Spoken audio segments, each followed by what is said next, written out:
and welcome back to another episode of the Practice Players Podcast. Today we're joined by Michael Visenberg, who works with Pro Insight and has been a big hoops fan for a long time and worked in the industry. So it's great to have you on the podcast, Michael. Thanks so much for having me, Daniel. Great to meet you, David and Nick as well. So, Michael, if you wouldn't mind just sharing to the audience your life journey and your basketball journey and kind of how you've gotten to the position that you're in today. Yeah, I think a lot of it came from my time when I would come to visit Portland. My grandparents were both huge sports fans and just gravitated towards basketball. Got into it probably right around when the Dream Team, the original Dream Team, OG Dream Team, came out. That's when I really started to love it. Went to my first NBA game in Portland and was hooked since. And then just really started to love it. And then I would write lists and things like that. And then I was writing on a message board for the website NBADraft.net. And I wrote a little event recap of something that was happening at the time called the Nike Global Challenge. It was happening in Hillsboro, Oregon. I was in Toronto, Ontario, which is where I actually grew up in Toronto and spent time in Oregon, went to University of Oregon. But yeah, I was in Toronto, wrote it. The person who runs the website, NBADraft.net, noticed it, asked if he could put it on the site. I then asked if I could help out with the Hoop Summit, and kind of the rest is history from there. I met a lot of my closest basketball connections at the Nike Hoop Summit, and it's where I met the person who runs Pro Insight, Matt McKay Jr. He was a scout with the Portland Trailblazers and the Charlotte Hornets, and then he started a Pro Insight in summer 2018. And I've been helping out Matt since around May 2019. And we, mainly cover grassroots, cover college, the NBA draft, stuff that we both were very into.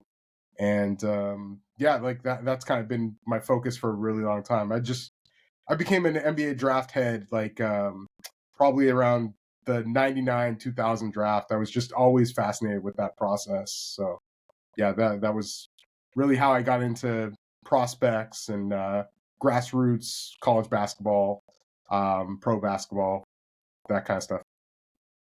Yeah, speaking on the Dream Team, well, obviously got you into basketball. We're just going to jump right into it. MJ or LeBron? Who's your GOAT and why? That is a good question. I've had this conversation a lot of times.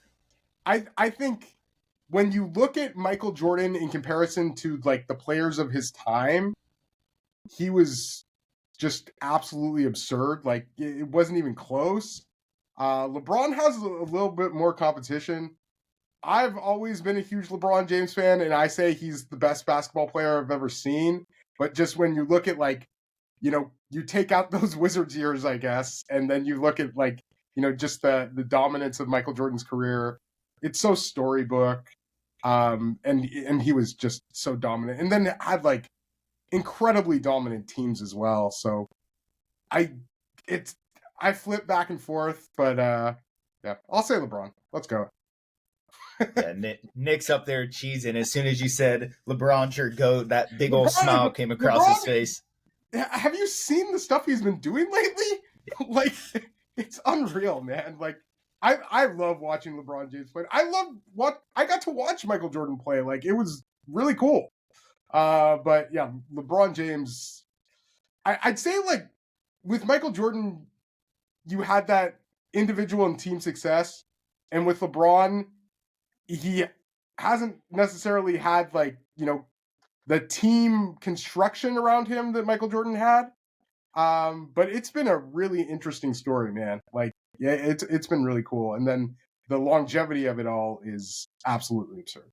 So, yeah, you got all three ends of the LeBron spectrum here. Nick loves him a little too much. Dan hates him a little too much. And then I equally like Jordan and LeBron. So we have a good diversity on the Practice Players pod. I'm with you, David, in that I think they're both to me, they're the two best. So, yeah. Not that's a hot take. I specifically am more siding with LeBron because I have never seen Jordan play. Like, I've seen highlights and everything, but I have never watched a full, like, Michael Jordan game. I've seen, like, documentaries on the 92 Dream Team. I've seen documentaries on his 6-0 championships, things of that nature. But, like, I've watched LeBron since I was, like, 6 years old, and he was on the Cavs. Then I watched all the Heat years, then the Cavs years, and the Lakers years, and he's been doing the same exact thing for 20 years straight. He has a scoring record that probably will never be broken. He has a minutes record that will probably never be touched. Like, and like, so because I get into this argument with my teammates and friends all the time, is they like, well, Michael Jordan was 6-0. Well, blah, blah, blah, blah. And my argument in that is like, well, Bill Russell won 11 times. Yeah. So Robert Horry won 7. Yeah. So what's kind of the, and then they say, well, he went and played baseball and then came back and won 3 straight. And I said, so he gets a cookie for being a dual sport athlete and not even the best dual sport athlete of all time. Deion Sanders did it. Bo Jackson did it. Like, what, you know what I mean? You can't downplay that though. I was actually talking about this today with one of my boys. I'm like, the only comparison you can make to that is if Mahomes left the Chiefs, went and started hooping in the NBA, came back in 3 years, and then won 3 more Super Bowls. Like, it is absurd the fact that he won 3, left 1 3. You can't discredit that. Yeah. Is Mahomes shooting like 25% from the field though when he's hooping? Nah, he might have to go to baseball too. I'm not gonna lie. I think he was a baseball guy, wasn't he? Yeah. Oh, big time. Yeah. That's how he does all the sidearm. His dad played for the Mets too, if I'm not mistaken. Yeah. Yeah. With Mike, one thing I will say, Nick, like, watch Michael Jordan play because, like, there were times he was shockingly dominant, and it's like a very different style of play too. Like, you look at the amount of shots Michael Jordan would take. He was a killer, and it's just two very different styles of play. But yeah, both dominant in their own ways for sure. The thing with, and David had talked about how kind of we were on the 3 different spectrums of LeBron. It's not that I hate LeBron, because by any means I don't. They want to say that I hate LeBron. It's not that I hate LeBron, because in terms of being a basketball player, I think he's the most complete player in NBA history. I've said this on this podcast. I'll say that again. The problem I have with LeBron is how he images himself, because he wants to earn people's respect when he's so unbelievably good that he doesn't need to. Like, he cares so much about his image. And that's the problem that I think with LeBron, is that he cares so much about what people think about him that he doesn't need to, because he's already so good. That's the problem that I have with LeBron. You watched The Last Dance, Daniel? Did I? Yeah. And I'm not going to sit here and say Michael Jordan doesn't do the same thing. But it bothers me because they both do it. But LeBron, to me, does it more. And I don't know about that one, bud. all I got out of that is you just proved the point that you're a LeBron hater. But Nick, you want to not hear the part where I say he's the most complete player of all time and that I think he's unbelievably unstoppable? You gave the compliment sandwich. My point with that is we want to talk about how The Last Dance ironically came out right after LeBron won his 4th ring, and people started to say, oh, LeBron is really close, if not already there. And so he puts out The Last Dance to remind everybody of who he was. And now all the MJ fans come out of the woodworks after LeBron wins the Mickey Mouse ring, bubble ring that nobody wants to give credit for. Nick, go ahead. Yeah, sorry. Didn't The Last Dance come out before LeBron won his 4th? It was either before the Lakers or before the Cavs one that he won. It was definitely before. like it was before the Lakers won it. It was during COVID that we were watching it, so it was before. And the Lakers won it. Like The Last Dance came out like at a perfect time where everybody's in the house. Nick, that's kind of fair. That's the reason that you're saying that the documentary came out. in defense to Michael Jordan. I don't think that that's the reason he dropped the documentary, was to prove that he was better than LeBron. I mean, like the whole Michael Jordan, I don't want to get too political here, but the whole Michael Jordan, like, Republicans buy shoes too kind of thing. And like, I don't know if you guys saw like the Jesse Helms part of the documentary where he's like, well, I donated to like this other guy's campaign, and like, Jesse Helms like hated black people and was like a horrible racist, but I couldn't speak out. So yeah, I don't know. It's certainly like they're both incredibly image conscious, which I think if you're at that level, you probably become a little bit of that. But yeah, I don't know. Let's talk about them as basketball players and not get too deep into the weeds there.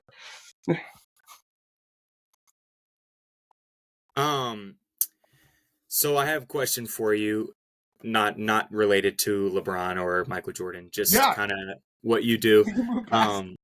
Yeah.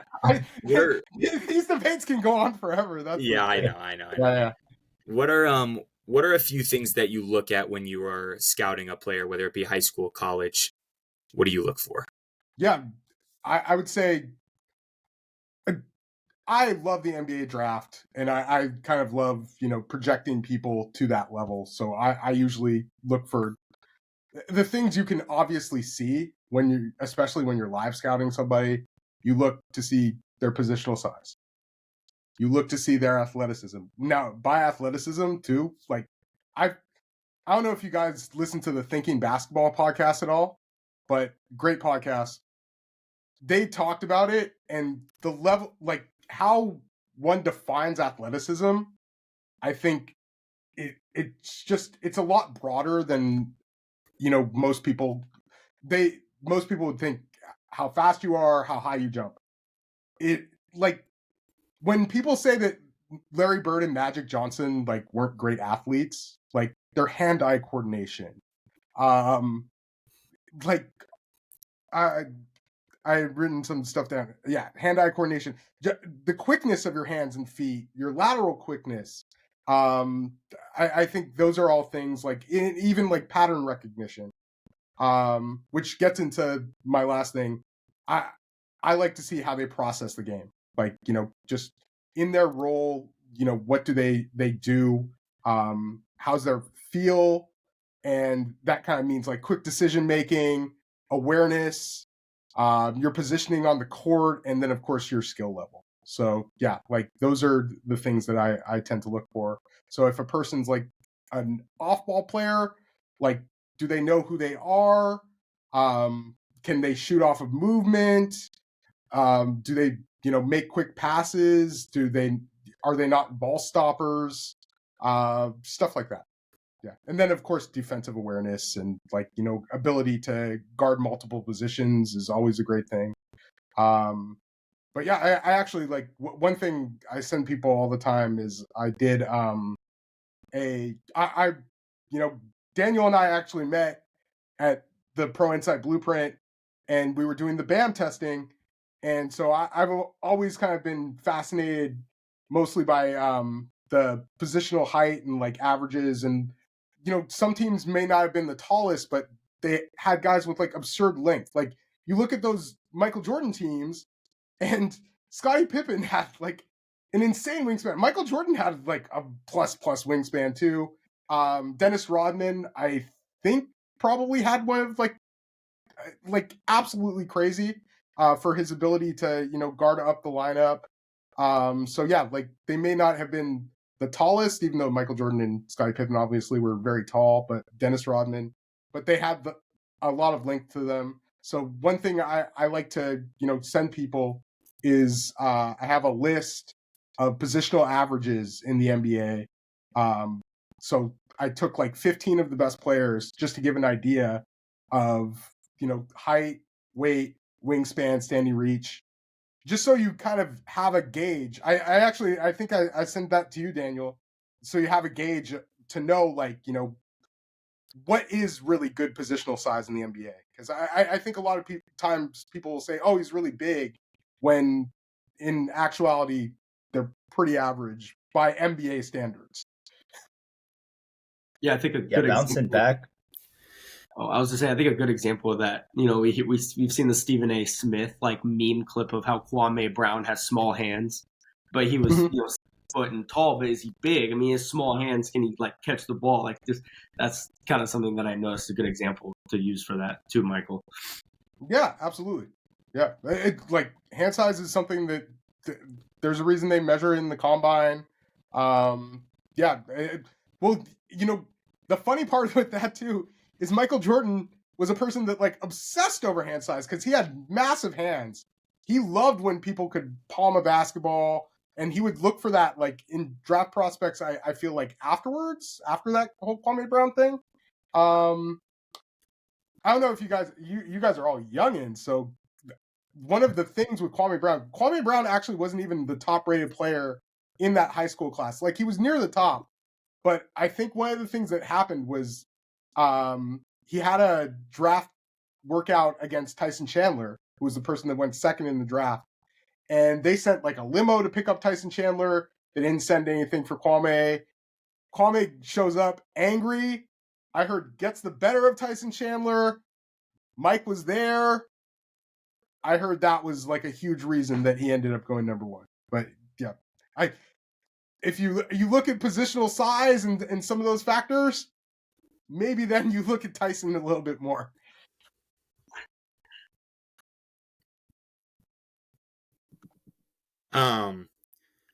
So you talked about your history with Oregon. You know, you said you went to University of Oregon. You spent some time there. Give me like your favorite, Oregon Ducks sports memory. All right. I am a huge Oregon football fan, so I actually got to go to the 2001 Fiesta Bowl, which was Joey Harrington. That was kind of like Oregon got a little bit shafted that year. They thought they had a chance to play Miami in the national championship, went to Nebraska, who had gotten killed by Colorado. Oregon ends up killing Colorado. It was great, but finished second in the nation that year. And then I did get a chance to go to the championship game in 2010 against Auburn, which was like, something I never thought Oregon would get to. And they ended up getting to it again. Didn't go to that second one. The Auburn game was at least really close. But I have 3 basketball games I kind of wanted to bring up to you guys that are just incredible Oregon memories. I looked them all up. So January 6th, 2007, I'm sitting on the side where Aaron Brooks makes the game-winning shot against UCLA. They win 68-66. UCLA at the time was the number 1 team in the nation. They had Aaron Aflalo, Darren Collison, Luc Richard Mbah-a-Moute, and a freshman Russell Westbrook coming off the bench. It was a court storming, like it was incredible. Oregon ends up going to the Elite Eight that year. Another one that is just a special memory for me was my brother had a bachelor party, and we decided to go to the Oregon-Arizona game, and this was February 4th, 2017. Oregon in the first half is 11 of 13 from 3. So one of the mini storylines there is Arizona had recruited Tyler Dorsey. He had committed there. And then they kind of went around him and got a guy by the name of Alonzo Trier. And in this game, Tyler was letting them know it. He led the game in scoring. He had 23. Dylan Brooks was great. Chris Boucher was great. Dylan Ennis played some spectacular defense on Lauri Markkanen, who was held to 4 points. It was an 85-58 throwdown. And it was just Oregon ended up going to the Final Four that year. Chris Boucher unfortunately got hurt in the conference tournament. They lost to North Carolina by 1 point when Jordan Bell didn't box out twice on a free throw, and North Carolina kept getting extra possessions. But yeah, that was an incredible one. And then I got to go to a road game that was, I think, known as like the Peyton Pritchard Chandler Lawson game. Chandler Lawson, his best game as a Duck by far. I think he had like 18 points and 12 rebounds. Oregon was down 18 in the second half to University of Washington that had Isaiah Stewart and Jaden McDaniels. And they end up coming back, sending it to overtime. Peyton Pritchard makes a three from like the W. He was 6 of 12 from three on the game. And then he makes this three to put them up, goes, "This is my house." And it was a 64-61 Oregon win on the road. I took a picture of myself after he hit that three, and you see it was a live picture. You can see all the disappointed Washington fans in the background. It was a great moment, and Peyton Pritchard as a senior was just like really in his bag. It was just such a bummer. It ended like COVID ended their NCAA hopes that year, and Peyton Pritchard was like maybe 2 or 3 games away from 2,000 points. Like, yeah, it was a real downer. Oregon was actually supposed to play their first game in the Pac-12 tournament right when COVID like happened. Like, I had friends who were like there, supposed to be going to the tournament, and then like everything was shut down that March 12th. Yeah, my favorite game of a recent memory for Oregon is about 2 weeks ago, taking down a TTUN, the Jackson Shellstead legacy game. Yeah, that was unbelievable. Congratulations on the Emerald Coast Classic, by the way. You guys got the job done. And then Yes, Nick, I wanted to say congratulations to you guys beating Creighton yesterday. Yeah, that was a big win. Big win. Yeah. No, we had no faith. Like, nobody had any faith in us. It was like, I don't know if you guys saw, like, CBS was publicizing the Creighton Alabama game on this Saturday. Just like no public publicizing our game whatsoever. And then, I don't want to say handled them, but man, we played great. I'll say y'all handled them. Yeah. I watched the entire game, and it was very apparent after the first 10 minutes that Khalid was going to have a great game. And he kind of was just going at Kolkbrenner, who's a fantastic 7-foot big for Creighton, who's one of the best in the country. But it seemed like Khalid just didn't really care. And despite the size difference, he still used his good post moves. Yeah. But I think it was great. I mean, played really well. We could also talk about DJ being an 18-year-old point guard. I think, like, if he stays in college for the next few years, he could be one of the best point guards in the country in the next 2 years. Yeah. But I don't even know if he'll be in college for the next 2 years. I mean, he could be in the draft in a year or two. In my opinion, he's, undersized, but so quick and so, like, his court vision is second to none for a kid his age. Was in Vegas a couple months ago and got to kind of tour around UNLV, and Didon actually showed us around, so it was really cool. Yeah, he's a good kid. Played against my guy Matt in ping pong, and yeah, it was a great time. Yeah, using his offhand too. So yeah, he's man. It like we've known about Didon for a long time, and yeah, just great to see him doing so well. Like after reclassifying. Yeah, the interesting thing with Creighton to me, I've watched a few of their games now. I wonder how much they're going to miss Nembhard, because with all the shooting and 3-point shots that they take, I feel like they're missing that true lead point guard to help generate those looks. And it was apparent in that UNLV game. So I wonder if, getting into Marquette, UConn, Big East play, I think that might be a serious problem. Yeah, I don't know if you saw they handed like the keys to the point guard from Utah State, who we saw. Yeah, Ashworth. We saw him twice last year. He's a great player, but they actually he didn't even play the ending few minutes of the game. He didn't even score a field goal the whole game. Like, we had kind of shut him down, and he didn't even play the last 6 minutes of the game. They didn't even have a true point guard in trying to get them good looks. Yeah. It was interesting. Yeah, I thought that was interesting too. I didn't even notice it. Our coaching staff said it when we were watching film this morning, and they said, I don't know if you guys noticed, but he didn't even play the last 6 to 8 minutes of the game. And I like, wow, there's no way that your starting point guard, who you hand the keys to. So I thought that was interesting. That's wild. And just talking about basketball in general, in your opinion, how do you feel about the current state of where the game's going? You sort of already touched on it with a lot more length, and then we just touched on it now with shooting.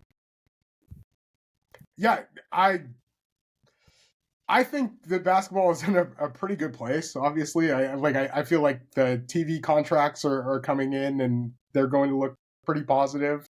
I think how global it's gotten is incredible. Like, look at the top of the NBA right now and how many players are from outside of the United States. Obviously, I think they're trying to focus a lot on player development and just skill work in the U.S. I think college basketball has gotten so much more interesting. Like it's just a completely new landscape. And I don't know. I've always been pretty big on player empowerment. So I like that. One thing I'd like to see, like this was actually something JJ Redick was bringing up when he was talking about how, people use the gather step, and how at lower levels they don't allow you to use the same gather step as they would in like FIBA and in the NBA. Like there should be kind of like a concrete rule set. I'd like to see the NBA, even the NBA, use like a couple kind of FIBA rules. Like one rule that I know obviously a lot of people want to ban the charge because it's like gets people hurt and is kind of a ridiculous play. I think there has to be something done in terms of like just defense in general, making it maybe a little bit easier to play, like maybe, bringing back like the armbar in the post, or like bringing back some of that physicality. Just like the offensive ratings right now are like insane. So yeah, like giving something where the defense has at least like somewhat of an advantage. One thing I have always kind of been an advocate for, I hate the offensive goaltending rule. I think it's ridiculous. I love the FIBA rule where as soon as it's on the rim, it's live. I think that would be so much better and so much more interesting. And it for the defense, it works out as well because as soon as it's on the rim, they can, tip it or grab it. So yeah, that's something I'd like to see. So yeah, like just bringing kind of that more universal rule set, so people are maybe like, you see the international players, I think, because they play with FIBA rules, might be a little bit more ready for like that pro level, at least the kind of rule change dynamic than some of the players going from high school to college to the NBA. Yeah, touching back on the defensive point you made, I'm definitely a diehard Knick fan, but more of a college stan than NBA these days. And one thing that I love is, the NBA has the defensive three in the key rule, and in college you don't. And I feel like a lot of it to do with the NBA, they want speed up the game, space the floor, more scoring, more entertaining for the fans because it's all a business. Whereas in college, you have, these large universities, they don't necessarily need to make all their money from TV revenue like Ohio State. You got football, you got tuition.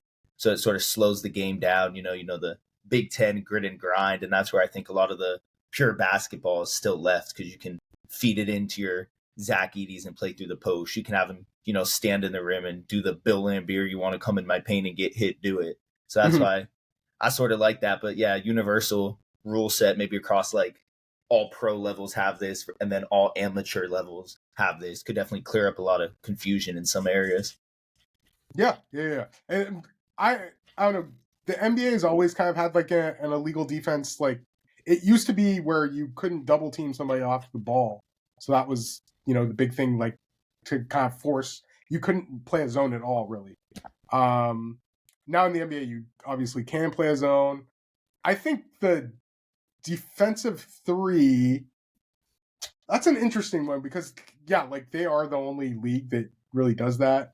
Yeah. And I do think, it just kind of opens up the lane and kind of like makes it so you don't have a big guy just clogging it and protecting the rim.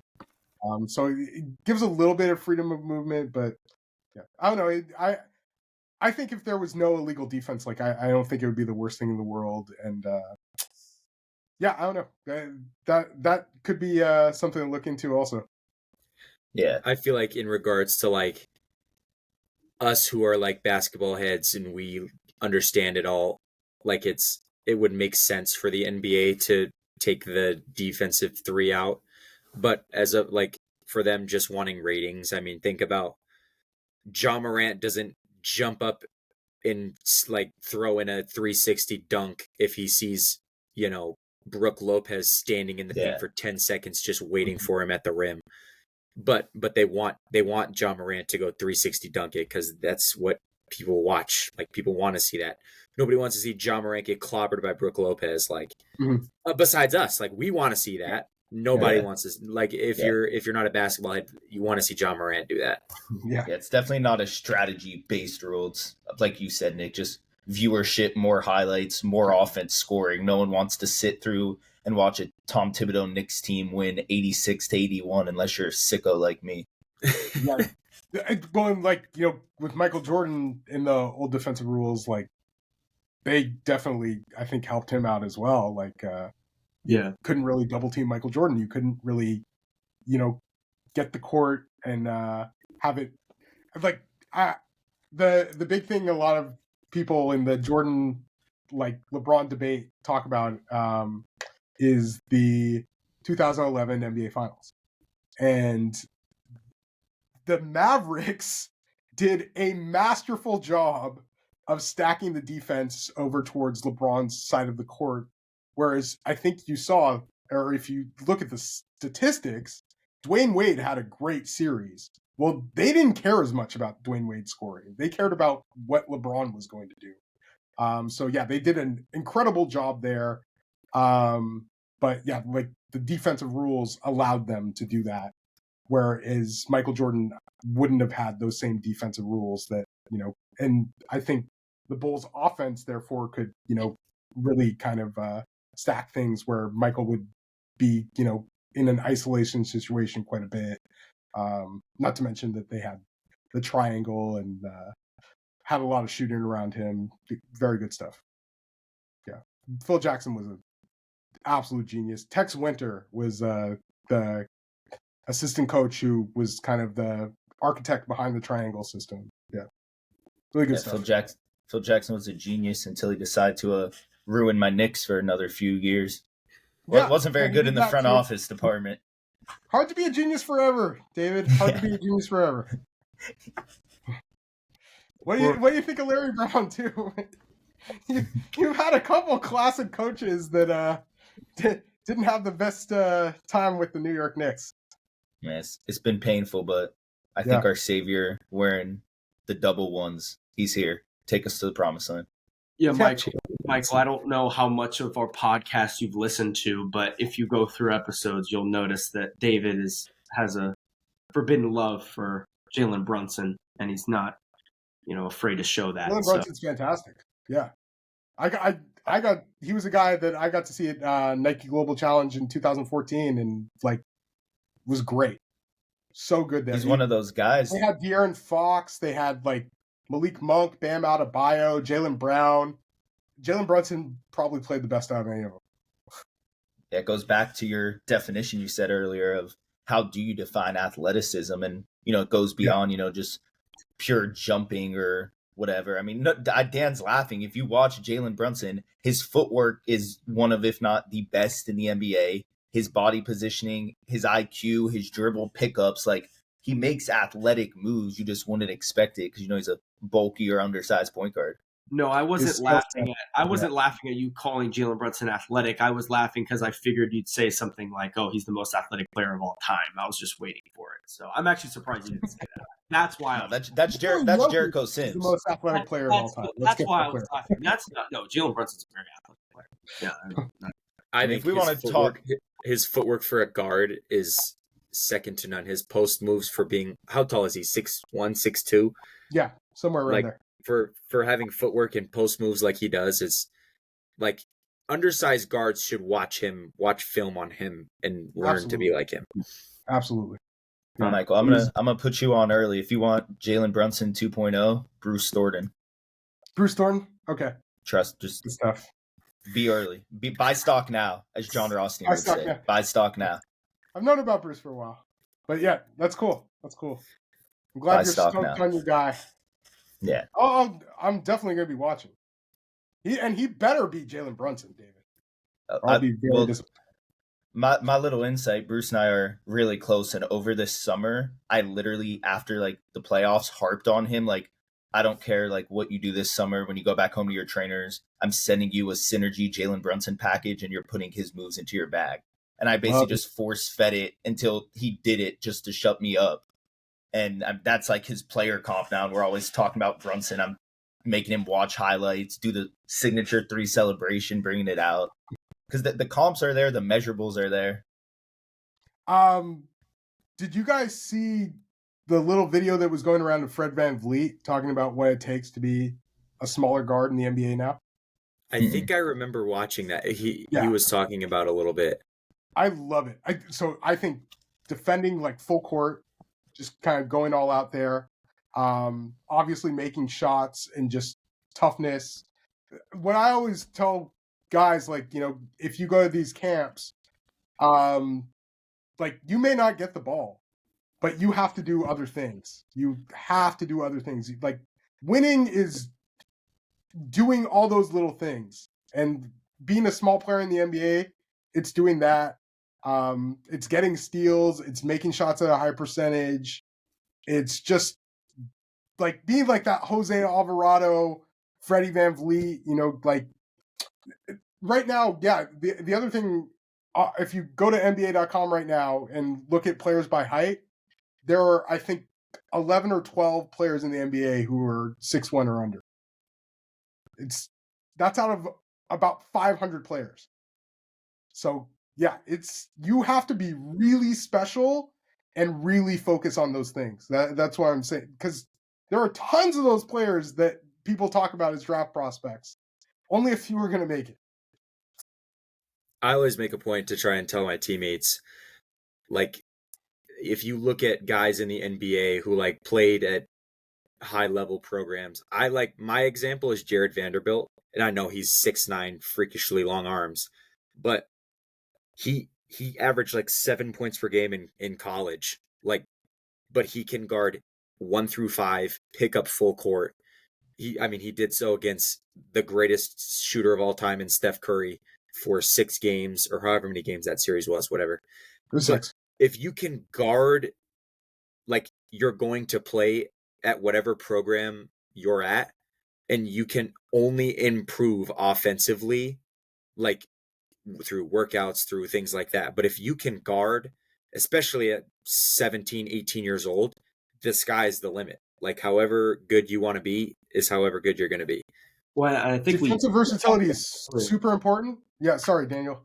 Defensive versatility is super important. But the other thing Jared did really well, he was a fantastic rebounder, especially like the offensive rebounding numbers I remember in Kentucky were great. And then he was a really good passer too. And he could handle the ball a bit. So he had all of that in his skill set, along with the fact that, you know, he had that defensive versatility.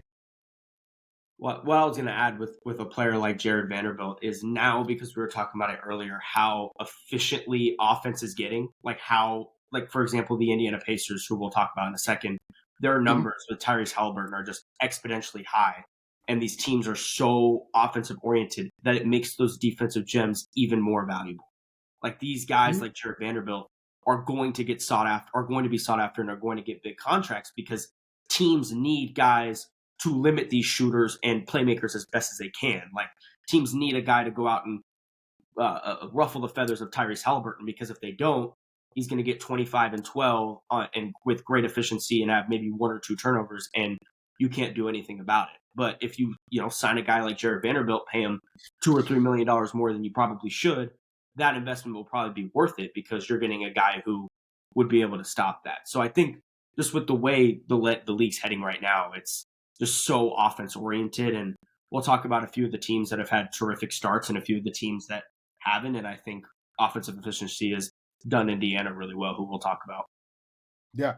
And if all the teams that I think we'll talk about, they probably have a Jared Vanderbilt like player on those teams too. Yeah. Well, yeah, I feel like we can get right into it right now. I mean, you talk about Minnesota. McDaniels can guard 1 through 5. Any player you put and they might have the best record in the NBA right now. They do. So Minnesota's first in the West right now at 17-5, and their defense. They have that player. They have Rudy Gobert, two players who could be in for a defensive player of the year on the same team with Anthony Edwards and Karl-Anthony Towns, and a veteran leader point guard in Mike Conley. Mm-hmm. I'm surprised that team hasn't made it farther thus far, but I think that they're hitting a very good stride as a team. I think part of it. Yeah, sorry. Part of it was I think injuries, and I think Rudy Gobert kind of working into things last year. But yeah, Rudy Gobert is back to his defensive player of the year self. A guy who I love is a complimentary piece for them is Kyle Anderson. I just think he could do a little bit of everything too. So yeah, I thought Kyle was a great fit with that team, and really coming through this year as well. Their starting lineup is so good, man. It's working really well together. The fact that they can, stagger Cat and Rudy Gobert at times too, and then have the offensive firepower of an Anthony Edwards. This is exactly what Tim Connolly was trying to make, this regular season juggernaut, and we'll see if they maintain that health and can do it in the playoffs. As Rudy Gobert has always been kind of hit upon, but I don't think he's ever had a defense like this. So it's going to be really interesting. I just think that with Naz Reid off the bench as somebody who we didn't talk about is so important for them too, because this team's so unique. They have 3 really good bigs, and there are some teams in the league who don't have a single good big or a single good big in terms of the grand scheme of the NBA. They have 3, and what they're able to do to put 2 bigs on the court for 35 plus minutes every single night that are really, really good, 40 plus minutes if you want, is extremely valuable, because they weren't able, the first couple of years, they had to work Rudy Gobert in. And that's difficult when you have a 7-foot shot blocker who can't make a shot outside of 12 feet. You have to work on floor spacing. You have to find ways for Cat to get his post touches with Rudy Gobert, maybe standing on the opposite dunker spot. You have to find ways for your scorers to score with a guy like Rudy Gobert clogging up the paint. But they finally found this balance where they're able to stretch out Jane McDaniels in an opposite corner, and he can hit a catch and shoot 3. You can have Cat in a post-up. You can have a pick-and-pop game because Cat's a good 3-point shooter. You can have Mike Conley orchestrate the offense, Edwards orchestrate the offense, even Kyle Anderson, who, Michael, you talked about. He's terrific. He can play the 2 through 4, and he has a great pace to the game. They're just really sound. They're just a good, sound team, and they're winning games, and they have a good coaching staff, and they're just a team that I think we should keep continuing to keep our eye out for, because they could really end up being, as crazy as this sounds, the number 1 seed in the Western Conference. Injuries is really what's holding them back, because they're a deep team. Naz Reid and Kyle Anderson both coming off the bench. They're a team that I think we should watch out for. Yeah. I did want to get your guys' opinions, more you guys than mine, because mine's going to be more biased on Oklahoma City. I'm not going to talk about them much because I've talked about them a lot. But David, what are your thoughts on them as they are right now number 2 in the West, just 2 games back in Minnesota? Well, I'm glad you're dishing it off, so we don't need to hear you talk about the Thunder anymore. But no, I've been on the Shea train since Kentucky. I've always thought he had that special gear, and the narrative that I'm seeing now is Shea's finally playing defense. Shea's guarding. That's why the Thunder are a lot better. But Shea's always been able to guard, and I feel like once you give him those complementary pieces, Jalen Williams on the wing who can guard, orchestrate his own offense, then I think the missing piece for them, as much as, I was not as much against it, but not as high as you and Nick, is Chet. He's as advertised and then some. He's protecting the rim at an absurd rate. His so-called size, like we were talking about earlier, doesn't really affect him because he has that length we were alluding to. He's able to knock down shots. So the Thunder are legit, and they're going to be a problem for a while. I love him. I just like the entire way they work together. I think it's so good. They have like strange positional size, but they really have it. I think Chet is like fantastic. I was always pretty high on Chet. I initially liked Paulo over him, but I was kind of going a little bit back and forth. He's a dog. Like he's always been a dog. He like super competitive. Like getting to see him go up against Evan Mobley at USA Basketball and him going like crazy, like, oh my God, I almost had that block shot. Like, I was like trying to talk to him afterwards, but he was so zoned in to what had just happened and really wanted that in the game. Shooting absurdly well, which not surprising. Like he's always had great touch. I like Chet Holmgren. I think is an incredible compliment to Shea. Is somebody who can play off another big and loves being the center. That's the other thing too. Like and good at scoring inside, but has that crazy shooting touch. I think he's like I'm not surprised they're winning a lot of games. I'm surprised they're second in the Western Conference. Jalen Williams is fantastic as well. And then Shea is just such a star, man. Like I think he's probably been the best guard in the league so far. I don't know if that's like a hot take, but like I think he's like clearly first team all NBA level again. And then you like a guy I love off the bench for them is Isaiah Joe. He's such a great shooter.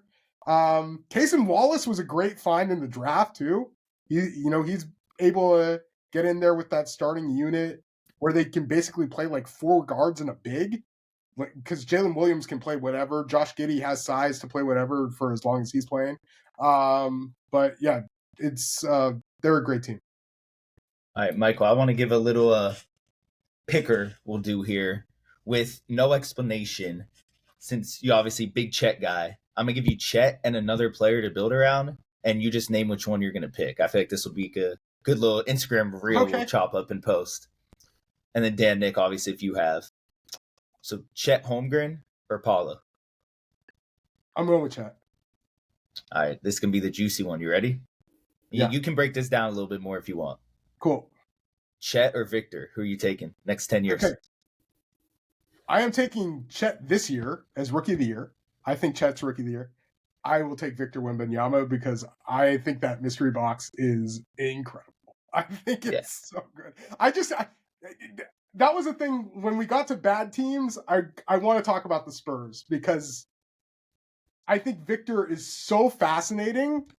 But yeah, the Spurs, it's an interesting team this year, man. Like I thought they would be a lot better. And obviously, they want to build around Victor, but yeah, like it's just, why is Victor trying to be Kevin Durant when he could be like Giannis that can shoot? Like that's the thing that I'm a little surprised by. But yeah, as much as I think Chet versus Victor is going to be like the coolest matchup over the next little while, man. Yeah, it's interesting to me to see. I'll go with Vic. I'll go with Vic long term. It's interesting to me to see where San Antonio over the next 3 to 5 years is going to go because Sohan, Devin Vassell, Malachi Branham, they have quality young pieces around Victor, but I wonder if inevitably it's just going to turn into, do they wait and try to draft a second star, or are those guys going to get packaged up and trade for maybe one of these young stars who asks out, because it always happens? Because to me, I feel like he needs that guard piece next to him, and I don't think that's currently on the Spurs roster. Yeah. They've had lineups where they've been running Jeremy Sohan at the 1. And with all due respect, that's not going to get Victor Wembanyama the looks that he deserves to get from a player that's playing the point guard position. Yeah. And it doesn't make sense. No, and I'm a huge Chet guy, obviously, because I'm a Thunder fan. But I'd agree with your answer, Michael. Like, if I'm the Thunder, or if I'm me, of course I'd switch out Victor Wembanyama for Chet Holmgren. I think I agree that mystery box is incredible. But I don't think that Victor Wembanyama can reach his ceiling until he gets a guard that can help him do that. And right now, he just doesn't have that. A team that I wanted to talk about that hasn't gotten off to a good start yet, and I want to know your guys' opinions on it, and I'll share mine as well, are the Golden State Warriors. They're 11th currently in the Western Conference. They traded for Chris Paul. He has missed a few games this season with injury, but do we think it's time, or it has the clock struck midnight and this is it for them and they're done, or do we think this is just a rough slump start for the season for them? I think I'll it's a go little first. bit. I can Go answer. ahead. I'll go Yeah. first. I think, and like obviously being a LeBron fan, I've seen, this Warriors dynasty kind of take control of LeBron and hold LeBron from getting a few more rings. But I think as of right now, I mean, we have Draymond Green punching people in the face on regular nights. Like Klay Thompson looks visibly frustrated. Like Klay Thompson, I saw one of these games that they were down 3, needed a 3. They had Klay Thompson sitting on the bench and Andrew Wiggins sitting on the bench for needing a 3 to tie the game up with, 9 seconds left or something. Obviously, you want Steph to shoot that shot, but to not even have Klay Thompson and Andrew Wiggins on the floor, like I think the whole team is just kind of discombobulated right now. And I think Steph is just frustrated because obviously, I mean, you don't have the same Klay that, you had after 2, knee problems. And then I don't know what has happened with Andrew Wiggins. I mean, when they won that title, he was, arguably their second or third best player. When did they win? 2022 against the Celtics. Yeah. And then just has not played up to his potential, like up to how he's normally played. I just think it's all going bad there. Well, one thing I will say about Andrew Wiggins in 2022, he was in a contract year. I think that certainly was motivation. I think the Warriors have gotten older, and that was bound to happen. Yeah, the 2 different timelines thing was, I think, a really tough sell, and I think you could go back and with that James Wiseman pick, and I obviously you had like Franz Wagner, like the pick after Jonathan Kuminga as well. Like they not all gems, but I think that like Steph Curry is still the same guy, and like his peak has been so fascinating, and like it happened, and like he's just an all-timer. But everybody else is fallen off, I think quite a bit. And so yeah, it's really tough. A lot of the teams in the NBA also are enormous, and the Warriors positionless lineups I don't think scare them, and I don't think they're as much of a death lineup as they used to be. But and then the other thing is like the Warriors' success has largely been driven off of Steph, of course, but like it was Steph and Draymond. And Draymond missing time, I doubt helped. Draymond missing more time, I'm doubting it will help either. Do you remember, like, I feel like during the Kevin Durant time when he wasn't playing, the Draymond and Steph record was like something completely absurd, like 88% winning percentage, like absolutely insane. So it's largely, I think, built off of those 2. But yeah, Klay Thompson is certainly like, I would say a fraction of what he used to be. Still a good shooter, but not the same level of shooter, not the same level of defender, not the same level of offensive threat. Andrew Wiggins has really struggled this year. Like his shooting's kind of fallen off and just not the same. Remember rebounding Wiggins against the Celtics in the finals? He said that was going to keep happening. It hasn't really been happening. Yeah. Yeah, it's interesting. I'm guessing they'll try and move Chris Paul. I don't think he's been like the issue, and I think he like more than likely helps their bench unit. But yeah, they're just I think it's not the same team it used to be. I think a lot of the complementary pieces also, aren't really there anymore. And I think those were kind of underrated in their whole run as well. Yeah, and then one last team, since we're approaching up on a hour here, I want to get to before we end it, is the Los Angeles Clippers. I was a huge fan of the Harden trade. After seeing the first, couple game results, I think they lost, 6-7 in a row. A lot of people were clowning them. But at the time of this recording, they've won 5 in a row. They're playing the Warriors now.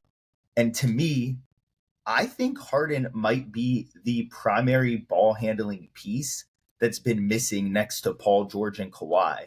I went back and looked. He's taking the least amount of shots, only 10 a game so far this season. It's the least amount of shots in his career since his Thunder days. They're using him a lot in, that middle third pick and roll with Zubac, letting PG and Kawhi go on the wings and sort of play off Harden, read, backdoor cut, bump up, get the open shot. I think Harden is making Kawhi and Paul George's life immensely easier. And I think the Clippers could give anyone in the West a run in a 7-game series to make the finals. I completely agree. And when the James Harden trade happened, I know a lot of people were, it's not going to work. There's 3-4 guys who need the basketball. It's not going to work. But James Harden is helping Kawhi Leonard and Paul George because he's taking so much pressure off of them, right? Like this. And he's not shooting. He's not shooting, and he's being a willing passer. This is a guy who's led the league in assists before, and James Harden with Philadelphia. Like, this is a willing passer. People don't think that that's true. He's a willing passer. He's great as the dimer on a pick and roll. He throw it up to Zubac. He can hit it in the corner, whether it's PG or Kawhi there. And I also feel like Russ coming off the bench is so huge for them too, because they're able to put in Terrence Mann in that starting lineup who's able to play defense, and that's all he has to worry about because there's 4 other guys on the court who can score, right? Like he'll hit his catch and shoot 3. He'll do what he has to do. But for Russ to be able to say, okay, I'll take the back seat, I'll come off the bench, that's huge for the Clippers. That gives them somebody off the bench who they don't have to play 24 plus minutes, and they don't have to play those 4 guys on the court at the same time. But James Harden's ability to see the floor, to control the pace of the game, and to do it in a positive way for his team is something that we haven't seen yet.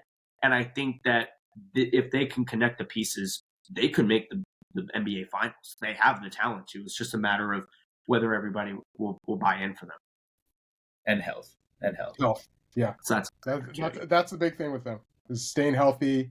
But yeah, Harden is an incredible passer. I always said he's like just an objectively awesome basketball player, who it's really fun to see what happens in the playoffs because, it's it's always an adventure. But the Clippers the Clippers, it's just all about staying healthy because they're a really, really talented team. If the Clippers get this James Harden not hunting his own shot and embracing being the primary facilitator, setting up others, and not caring if he takes 9 attempts a game because he still has the ball in his hands and he's setting up others, that's gonna be a scary sight to see. And also shout out Kobe Brown, the rookie from Missouri. I think he's another valuable bench piece going back to that defensive versatility we were talking about. He's long, high motor, can play well. So just want to give a little rookie shout out there. Word. Can we talk about the Spurs for just a second? Yeah. So absolutely. My one thing with a player who's like a generational talent like Victor, you go back and you look at like the top players of all time and just how much they improved their teams that first year. And it's like a bit of a trip that San Antonio's 3-20, right? Like this is like they may have a worse record than the year before. And I'm not playing that on Victor, but it's a little crazy that like, you can tank, but you don't have to tank like this. Like that's my thing. Especially when there's like nobody coming up in this draft who's necessarily going to like be a huge turnaround for next year either. Yeah, I mean, you probably got 4 or 5 guys you can make an argument at number one right now, but if they did end up with that pick, Isaiah Collier, Victor Wembanyama, Yeah, might be something. it could. I don't know. I worry about Isaiah, man. I worry about him a little bit. Like just the turnovers right now. Like he's really similar to Scoot in a lot of ways. Is he not? And Scoot's had a pretty rough go of it. Like that first little. It takes point guards a while to adjust to the NBA. Usually, like they're not all like John Morant's coming in and basically having the Grizz like almost in the playoff hunt right away. But yeah, it's the Spurs need help. Like Victor needs help for sure. Yeah. They don't have the second guy right now for Victor, like Daniel was saying. No, they don't. And I'll give Isaiah Collier the benefit of the doubt compared to Scoot Henderson. I do believe he's more polished at this point in time than Scoot Henderson was. Scoot Henderson was just unbelievably athletic. And I think Scoot Henderson will turn it around at some point. He's 25 games into his rookie season. Yeah. I don't think we should be counting out Scoot Henderson at all. But I am not counting him out. Yeah. Not counting him out. I'm just saying that right now, when he's not playing and they see Malcolm Brogdon, they're like, our life is tougher right now with Malcolm Brogdon than it is with Scoot. And that's like the thing with bringing in somebody from next year's draft with Victor.